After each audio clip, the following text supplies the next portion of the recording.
At 3 a.m., a cold, oily sweat breaks across your neck as you stare at a signature that looks exactly like yours, but you know you never signed. You've felt this knot in your stomach for months, watching your son's perfect smile while your own hands began to shake. You told yourself it was just age, or the grief of losing your wife finally catching up. You tried double-checking the logs and praying you were just being paranoid, but nothing silenced the dread. That tremor in your hand isn't a sign of weakness.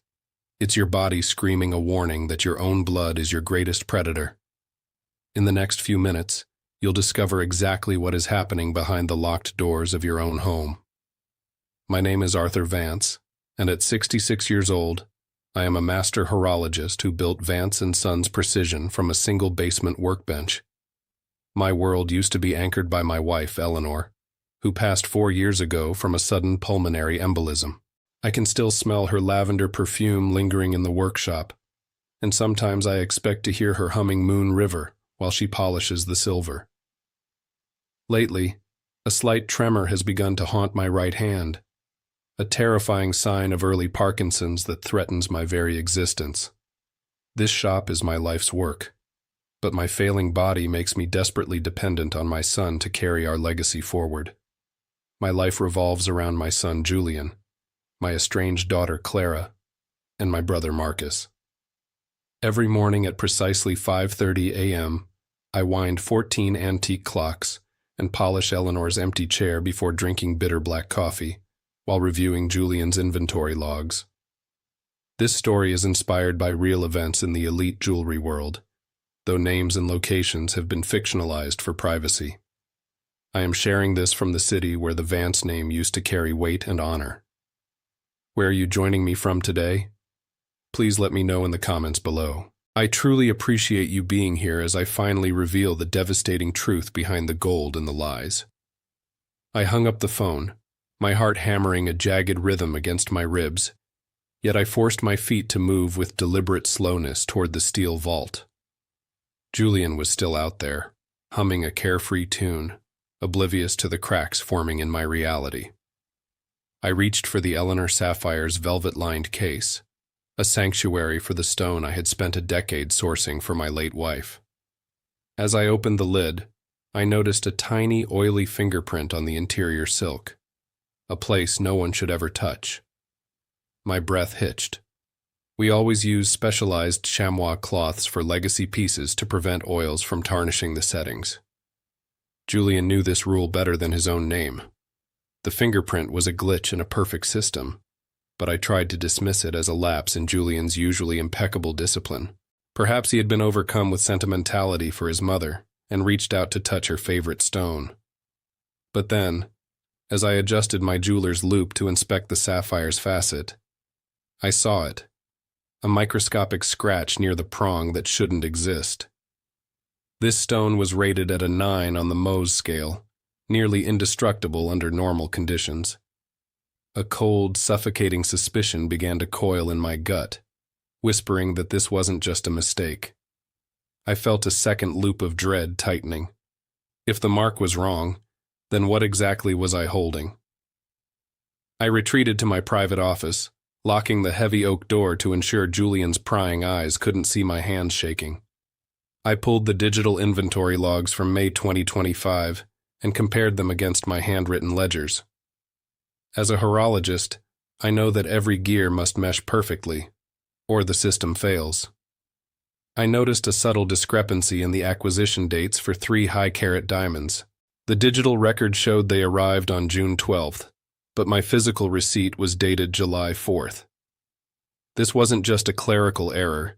It was a ghost entry designed to mask something that had already vanished from our vault. The silence in the room felt heavy, like a tomb. I spent the next 4 hours cross-referencing every legacy piece in the Eleanor collection. My eyes burned under the harsh fluorescent light as I examined the valuation certificates Julian had prepared for our upcoming insurance renewal on October 22nd.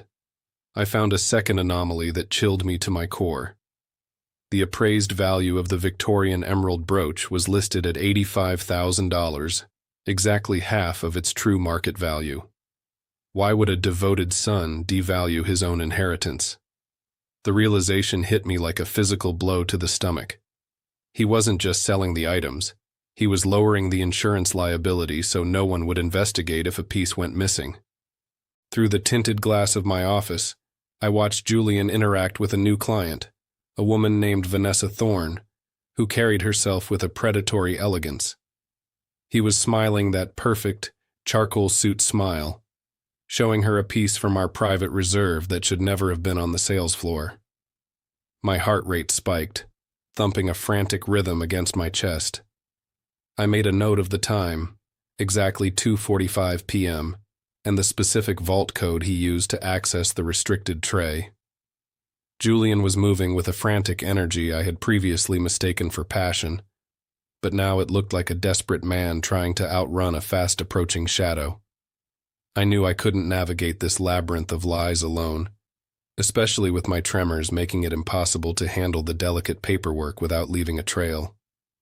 I reached out to my older brother, Marcus Vance, a 68-year-old retired forensic accountant who had spent 40 years tracking shadows for the IRS. We met at a small, nondescript diner on 4th Street at 7 p.m., far away from the prying eyes of the shop's security cameras. Marcus looked at my shaking hands and then at the files I had managed to smuggle out in my briefcase. He didn't say a word, but the grim set of his jaw told me everything. Marcus spent 3 days submerged in the digital trail Julian had left behind like a messy fingerprint. He used his specialized software to bypass the superficial layers of our business accounts, digging into the offshore transactions that Julian thought were invisible. As he worked, I felt the walls of my life closing in. We were sitting in his cluttered home office on the morning of April 14th, when he finally looked up from the screen. "Arthur," he said, his voice cracking with a rare moment of pity. "This isn't just a few missing stones. This is a systematic liquidation of your entire life's work." The weight of those words felt like a death sentence. We decided to perform a secret midnight audit of the main vault, while Julian was away at a supposed charity gala. Marcus and I stood before the steel door at 1:15 a.m., the air smelling of ozone and old metal. We tested 10 random pieces from the legacy collection using a high-precision refractometer. The results were devastating. 8 out of the 10 pieces were high-quality cubic zirconia replicas. My hands gripped the workbench so hard my knuckles turned white. My family's legacy was no longer a treasury of history. It was a graveyard of glass. Julian had been replacing our blood-earned heritage with worthless trinkets for at least 18 months. The betrayal deepened when Marcus uncovered a hidden folder of digital scans.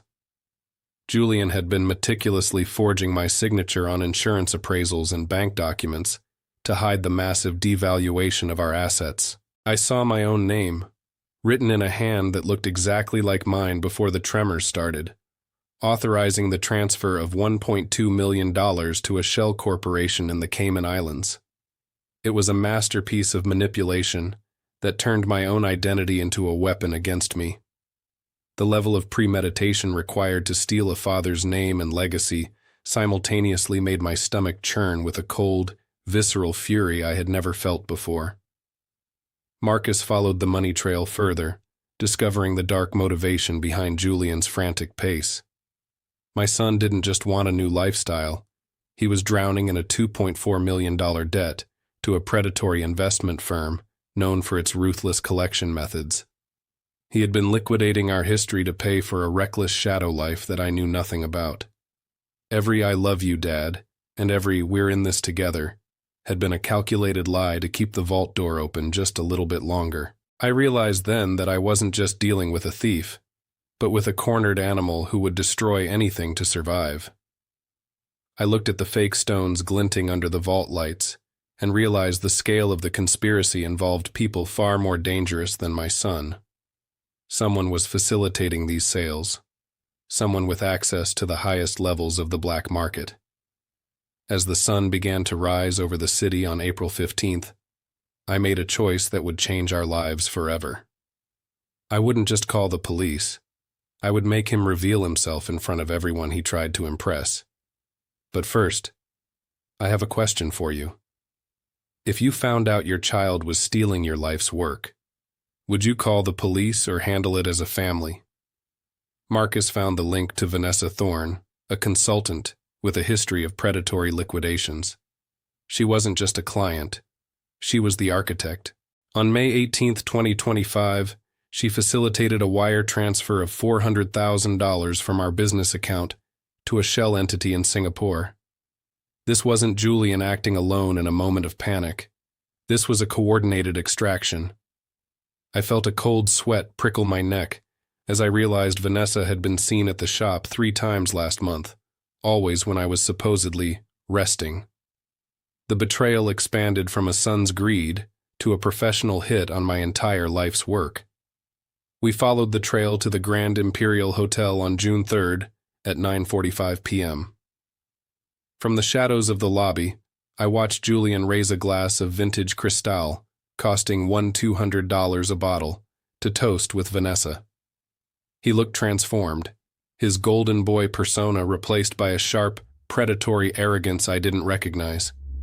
He laughed as she stroked his hand, the same hand that had just hours before helped me steady my shaking fingers.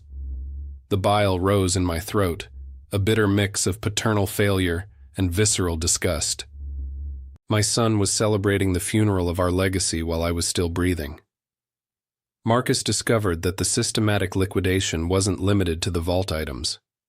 Julian had secretly initiated the sale of our historic building on Fifth Avenue, signing my forged name on a preliminary agreement dated April 22nd. The buyer was a front for the same investment firm Julian owed $2.4 million to.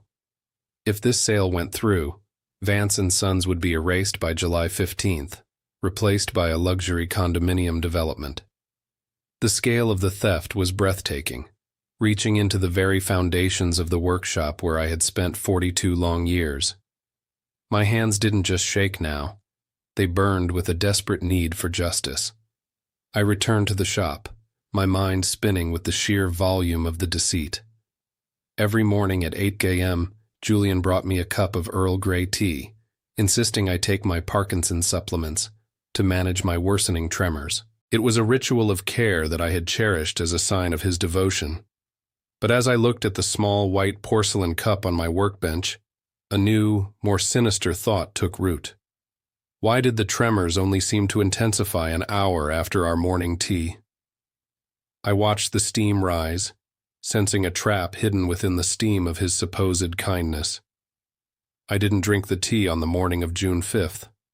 Instead, I poured it into a sterile specimen jar I'd borrowed from Clara's old medical kit. By noon, my hand was steady enough to wind the 1890 French carriage clock with absolute surgical precision. The early Parkinson's diagnosis I had accepted with such profound grief felt like a manufactured lie. The physical weakness I'd attributed to aging was actually a chemical cage designed to keep me compliant. Julian wasn't just waiting for me to fade away. He was actively poisoning my mind and body to accelerate his cold, calculated path to the throne. Marcus sent the tea sample to a private lab, and the results came back on June 7th at precisely 4:30 p.m. The liquid contained high concentrations of a powerful sedative and a neurosuppressant known to mimic the symptoms of neurological decline. The cost of these specialized drugs was buried in our janitorial supplies invoices, totaling exactly $4,500 over the last 6 months. The realization was a jagged blade in my heart. My son was using the business's own money to buy the poison he fed me every single morning. He was watching me struggle to breathe and move, all while smiling and calling me his dear dad. The risk turned physical that evening. When I walked to my car at 10:15 p.m., I found a single, crushed lavender sprig tucked under my windshield wiper, Eleanor's favorite scent. It was a silent, terrifying message from Julian or Vanessa. They knew I was digging. They were using my dead wife's memory as a weapon of intimidation, letting me know that even my private grief wasn't safe from their surveillance. I looked around the deserted parking lot, the shadows stretching like long, grasping fingers. I was no longer just a victim of financial theft. I was a target in a dangerous, high-stakes game of survival. Julian cornered me the next morning with a stack of legal documents. He spoke with a rehearsed clinical empathy, claiming my recent episodes made it necessary for him to take full power of attorney by June 12th. "It's for the shop's protection, Dad," he whispered, his eyes cold and empty as polished glass. He had the notary waiting in the outer office, a man named Henderson who I knew was on Vanessa Thorne's payroll. I felt the walls of the trap closing in. If I signed, I lost everything. If I refused, I confirmed I was suspicious and likely accelerated their more violent plans. I managed to delay him, claiming I needed my reading glasses, but the time for quiet investigation had ended. I discovered a final folder in his desk, a one-way ticket to Singapore for June 20th, and a life insurance policy taken out on me just 3 weeks ago. The realization of what he planned for my final decline made my blood run cold. What I'm about to reveal next is deeply disturbing and shows the true face of the monster I raised. If you are sensitive to themes of ultimate betrayal, you might want to leave now. Are you ready to see the darkest secret? I pried open the hidden compartment in the 1890 French carriage clock Julian insisted was unrepairable. Inside, I found a weathered medical file dated 4 years ago, just weeks before Eleanor's sudden passing. My lungs felt like they were collapsing into vacuum-sealed bags as I scanned the toxicology report. The paper felt heavy, vibrating against my numb fingertips. My vision blurred into a kaleidoscope of sterile white and clinical blue. It wasn't a pulmonary embolism that took my wife's life. The chemical signature on the page matched the exact neurosuppressant found in my morning tea. The betrayal didn't begin 18 months ago. It began with a murder I had mourned as a tragedy. The revelation hit me like a physical collision, knocking the air from my chest until my ribs ached. My son, the boy I had taught to appreciate the delicate balance of a mainspring, had spent years perfecting the art of a slow, silent execution. Vanessa Thorne wasn't just a consultant. She was the daughter of the rival jeweler who had committed suicide 20 years ago after I exposed his fraud. Julian wasn't a victim of debt. He was a willing apprentice in a multi-generational vendetta against the Vance name. He didn't just want my gold. He wanted to see me watch my own legacy dissolve into nothingness while my mind turned into static. I looked back at the day of Eleanor's funeral, remembering how Julian had held my shaking shoulders, his eyes damp with what I thought was shared grief. He had whispered that we would carry her memory together, even as he was likely calculating the shelf life of the remaining poison in our cabinet. I recalled the accident 3 years ago when my most expensive apprentice tripped and ruined a $1 million diamond. Julian had been the one to comfort me, while he was actually clearing the competition from the workshop. Every hug was a measurement of my heartbeat, and every smile was a countdown to my final planned silence in a cold, lonely nursing home. A cold clarity settled over me, replacing the manufactured fog of the drugs. I wasn't going to fade away like a broken watch in a junk drawer. I was going to be the mainspring that snaps and destroys the entire mechanism. I stood up, my hand suddenly as steady as a surgeon's, and began drafting the invitation to the grand reopening gala. The trap was set, and the bait would be the very fakes he thought had replaced my soul. Before I walk onto that stage to end this charade once and for all, I need to know who is still standing here with me in the dark. If you are watching this, type "present" in the comments. The grand reopening gala at our flagship store on 5th Avenue was a masterpiece of orchestrated elegance, exactly as my son Julian had planned for his final triumph. At precisely 9:15 p.m., the room was filled with the city's elite, their champagne glasses clinking under the weight of a $1 million chandelier. I stood on the velvet-draped stage, the fake Eleanor sapphire pinned to my lapel like a badge of betrayal, watching Julian circulate with predatory grace. He thought this night marked the end of my era and the beginning of his absolute reign. Beside me, Marcus nodded to Detective Sarah Miller, who stood discreetly by the heavy oak doors, waiting for the clock to strike justice. "I have a special announcement," I said, my voice cutting through the ambient chatter with a cold, surgical precision that silenced the entire room. Julian's smile faltered for a fraction of a second as I beckoned him to join me under the harsh, unforgiving spotlights. I handed him my jeweler's loupe and the Victorian emerald brooch that Leo Rossi had recovered from the black market in New Jersey. "Julian, tell our guests about the secret mark on this piece," I commanded, my steady hand betraying none of the internal agony I felt. The silence became a suffocating weight as the elite crowd leaned in, sensing the sudden, sharp shift from a celebration to a public execution of character. Julian's face paled to the color of bone, but his charismatic mask remained stubbornly in place for one last, desperate performance of filial concern. "Dad, you're clearly exhausted and confused," he whispered loudly enough for the front row to hear, his eyes darting toward the exits. He reached out to touch my arm with that same rehearsed empathy he used when poisoning my morning tea with neurosuppressants. "The Parkinson's is clouding your judgment again. Let's get you home before you embarrass the Vance name further." He looked at the crowd, pleading for their pity, trying to paint me as a senile old man who had finally lost his grip on reality and his own legendary craft. I didn't flinch. Instead, I signaled Marcus to activate the overhead projectors, displaying the toxicology report and the digital trail of his $2.4 million gambling debt. The evidence was irrefutable, a jagged map of his systematic greed and the slow-acting poison he fed his own father. Julian finally snapped, his polished facade shattering like cheap glass under the weight of his own calculated malice. "I earned every cent of that gold," he screamed, his voice a raw, primal howl of resentment that echoed through the stunned gallery. "I spent 30 years in this dusty prison while you worshipped stones more than your own flesh and blood. You owed me a life beyond these walls." Detective Sarah Miller moved with efficient, lethal intent, her handcuffs gleaming under the gala lights as she stepped onto the stage to end the charade.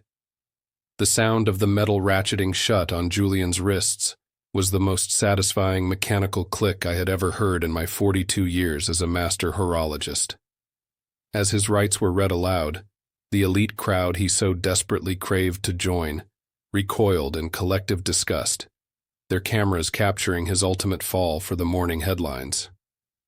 Vanessa Thorne was intercepted at the back entrance, her designer bag filled with the last of our stolen emeralds. The predatory empire they built on a foundation of lies was dismantled in less than 5 minutes. The legal hammer fell with absolute, uncompromising weight 3 months later, ensuring the Vance name was scrubbed clean of Julian's filth through public record. He was sentenced to 15 years in a high-security facility for grand larceny, aggravated elder abuse, and the systematic poisoning of a business partner. Vanessa Thorne received 8 years for her role as the architect of the liquidation, with all her personal assets seized to repay the $1.2 million offshore.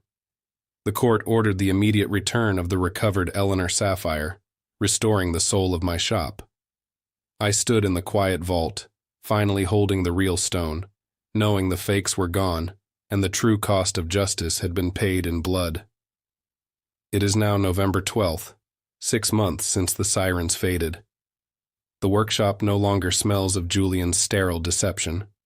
Instead, it carries fresh cedar and the lavender polish I use on the displays. I have launched the Eleanor Foundation for Elder Protection, funded by Vanessa Thorne's seized assets. My daughter, Clara, stands at the workbench beside me, her surgeon's hands helping me calibrate a delicate 1920s Patek Philippe. We rarely discuss the betrayal, but the steady ticking of the clocks feels like a heart beating again. My tremors vanished after the poisoning stopped, and for the first time in years, the gears of my life mesh perfectly with the truth. I finally feel Eleanor's peace in this room. You see, people think that because our hair turns gray, our minds have gone soft. They mistake legacy for a price tag, but I was wrong to believe blood was a guarantee of honor. I blinded myself with paternal pride, failing to see the rot in my own house. Remember this: blood makes you related, but only loyalty makes you family. We are merely stewards of the time we are given, and as the proverbs suggest, a false witness will not go unpunished. If you've built something from nothing, don't let love obscure the truth. Please subscribe, share, and comment your story of resilience below. This narrative is fictionalized for your entertainment, but the moral weight is absolutely real.